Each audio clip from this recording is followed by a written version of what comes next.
Teen depression is on the rise, and now the FDA is giving families another tool to fight severe depression. And it's not a medication, it's a device that uses magnetic pulses to stimulate the brain. Steve Nielsen was invited into a therapy session today to see how it works. Let's talk about the need first. According to the National Institute of Mental Health, 20% of teenagers in the U.S. had a major depressive episode in the last year. At the same time, they estimate only 40% of them received any treatment for it. That's a problem. It all starts with a cap created specially for each patient.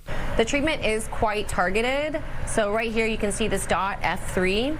So this is measured based off of an X and Y coordinate that show us exactly where to place the paddle. Julianne gets her patient ready at American TMS clinics in Scottsdale. What we're about to see isn't necessarily new. It's called Transcranial Magnetic Stimulation, or TMS. We match up that target zone with the bullseye, and then we get them started. Ready? 3, 2, 1.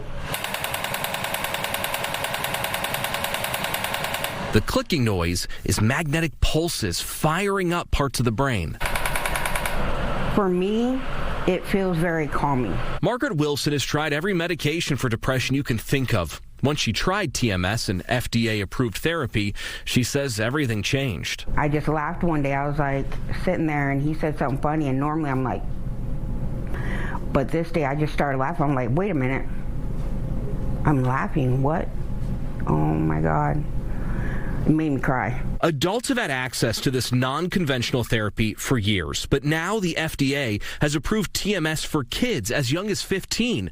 And for many, that means insurance will cover it, which is important because they say the cost of a minimum of 36 treatments can add up. For teens who are in desperate need of care and have tried everything, and the parents have tried everything, they finally have some hope, and it's not going to cost them a second mortgage. When something gets approved by FDA, there is a degree of relief that people feel that this medication or this treatment has been studied, has been researched. The most common side effect is a headache. Often they say TMS is chosen after therapy and medications haven't worked. Now that Margaret knows it's FDA approved for teens, she wishes it happened earlier. Her symptoms started when she was just 15. It would have changed.